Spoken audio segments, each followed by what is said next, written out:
मेरे बच्चे कैसे हो तुम? मैं तुम्हारी माँ काली आज तुम्हारे लिए एक बहुत ही खास और महत्वपूर्ण संदेश लेकर आई हूँ। सुनो मेरे बच्चे, वो तांत्रिक तुम्हारे नाम पर सोने की मुद्राएं बहा रहा है, जिनकी चमक से पूरी आकाश गंगा के देवता भी आकर्षित हो गए हैं। किसी सुनसान गुफा में ध्यान मग्न एक साधु अचानक चौंक कर आंखें खोलता है, क्योंकि ध्यान में जो तेजस्वी प्रकाश दिखा वह किसी साधारण आत्मा का नहीं था। अगर मुझ पर विश्वास करते हो तो मेरी इस वीडियो को लाइक, शेयर, सब्सक्राइब करें और कमेंट में जय मां काली अवश्य लिखें। सुनो मेरे बच्चे, यह कोई साधारण समय नहीं, यह काल का एक ऐसा चक्र है जो सहस्राब्दियों में एक बार घूमता है और उसकी धुरी तुम हो। वह तांत्रिक जिसे तुमने केवल एक साधारण साधक समझा था, वह तुम्हारे नाम की शक्ति को जानता है। वह आधी रात को, जब संसार गहरी निद्रा में होता है, नदी के उस तट पर जाता है जहां से ब्रह्मांड की ऊर्जा का सीधा प्रवाह होता है। वह केवल सोने की मुद्राएं नहीं बहा रहा मेरे बच्चे, वह तुम्हारे नाम का संकल्प लेकर उन मुद्राओं को प्राण प्रतिष्ठित करता है। जैसे ही वह तुम्हारे नाम का उच्चारण करता है, उन निर्जीव धातुओं में एक दिव्य स्पंदन उत्पन्न होता है। वे मुद्राएं जब जल में विसर्जित होती हैं, तो वे साधारण सोना नहीं रहती, वे तुम्हारे तेज का एक अंश बन जाती हैं। उस जल से उठने वाली वाष्प, उस सोने से निकलने वाली आभा आकाश के उन स्तरों तक पहुंच रही है जहां देवताओं का वास है। इंद्र अपने ऐरावत पर बैठकर चकित हैं, वरुण देव अपने सागर में उठती इस नई चमक को देखकर अचंभित हैं, और स्वयं बृहस्पति, देवों के गुरु, अपनी ज्ञान की पोथियों को पलट रहे हैं, यह जानने के लिए कि पृथ्वी पर किस महाआत्मा का अवतरण हुआ है, जिसकी कीर्ति स्वर्ण बनकर जल में प्रवाहित हो रही है। उनकी सभाओं में अब केवल एक ही चर्चा है, तुम्हारे नाम की।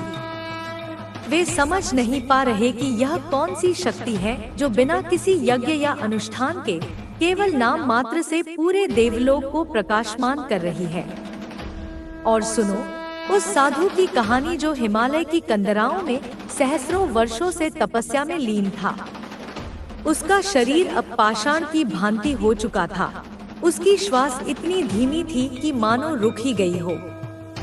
वह शून्य में विलीन हो चुका था, जहां न कोई विचार था, न कोई ध्वनि। वह ब्रह्मांड की परम शांति का अनुभव कर रहा था। तभी अचानक उसके उस शून्य में एक विस्फोट हुआ। यह किसी ध्वनि का विस्फोट नहीं था, यह प्रकाश का विस्फोट था। एक ऐसा प्रकाश जो करोड़ों सूर्यों से भी अधिक तेजस्वी था, फिर भी उसकी शीतलता करोड़ों चंद्रमाओं से अधिक थी। उस साधु ने अपने जीवन में बड़े बड़े सिद्धों और देवताओं की ऊर्जा को महसूस किया था, पर यह प्रकाश उन सबसे परे था। यह किसी सिद्ध की ऊर्जा नहीं थी, यह उस स्रोत की ऊर्जा थी जहां से सिद्ध भी ऊर्जा प्राप्त करते हैं। यह तुम्हारे भीतर की जागृत चेतना का प्रकाश था मेरे बच्चे। उस साधु का शरीर कांप उठा, उसकी सहस्रों वर्षों की समाधि एक क्षण में भंग हो गई। उसने अपनी आंखें खोली और उसकी आंखों से अश्रुओं की धारा बह निकली। वह समझ गया कि जिस परम तत्व की खोज में उसने अपना पूरा जीवन लगा दिया, वह तत्व अब पृथ्वी पर साकार रूप में विचरण कर रहा है। वह अपनी गुफा से बाहर निकला और उसने पहली बार आकाश की ओर देखकर हाथ जोड़े। उसने किसी देवता को नहीं, बल्कि उस अज्ञात दिशा को प्रणाम किया जहां से उसे तुम्हारी ऊर्जा का आभास हो रहा था। एक साधारण से दिखने वाले पथ पर जो स्पंदन महसूस हो रहा है, वह किसी विशेष उपस्थिति का प्रमाण दे रहा है। लोग उस रास्ते से रोज गुजरते थे, पर अब जब तुम उस पथ से गुजरते हो, तो वहाँ की धूल भी पवित्र हो जाती है। उस पथ के किनारे उगे हुए वृक्ष अब सामान्य नहीं रहे, वे तुम्हारी ऊर्जा को सोखकर कल्प वृक्ष की भांति हो गए हैं। उन वृक्षों की छाया में जो भी बैठता है, उसके सारे संताप मिट जाते हैं। उस पथ के पत्थर जिन पर तुम्हारे चरण पड़ते हैं, वे अब मात्र पत्थर नहीं, वे पारस पत्थर बन गए हैं। कोई उन्हें नहीं पहचानता, पर उन पत्थरों के भीतर का अणु तुम्हारे नाम का जाप कर रहा है। उस रास्ते की हवा में एक दिव्य सुगंध घुल गई है, एक ऐसी सुगंध जो किसी फूल की नहीं, बल्कि तुम्हारी आत्मा की है। जो पशु पक्षी उस रास्ते से गुजरते हैं, वे एक क्षण के लिए रुक जाते हैं, अपनी सुध-बुध खोकर उस दिव्य शांति में डूब जाते हैं।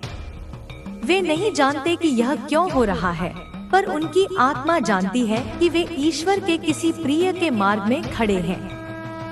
पुराने खंडहरों में बंधे हुए दरवाजे अब खुद ब खुद खुल रहे हैं, जैसे किसी ने भीतर से वर्षों बाद सच्ची शक्ति को पुकारा हो। वे खंडहर जहां कभी राजा महाराजाओं का वास था, जो अब भूत प्रेतों का डेरा माने जाते थे, वहां अब एक नया स्पंदन शुरू हुआ है। सदियों से बंद पड़े वे भारी लकड़ी के दरवाजे, जिन पर मोटी मोटी जंजीरें और ताले लगे थे, वे अब चरमरा कर खुल रहे हैं। कोई भौतिक शक्ति उन्हें नहीं खोल रही, उन्हें तुम्हारी ऊर्जा का खिंचाव खोल रहा है। उन खंडहरों के भीतर सोई हुई शक्तियाँ, जो वर्षों से किसी मुक्तिदाता की प्रतीक्षा कर रही थी, वे अब जागृत हो गई हैं। वे पहचान गई हैं कि जिस शक्ति के आगमन की भविष्यवाणी प्राचीन ग्रंथों में की गई थी, वह अब आ चुकी है।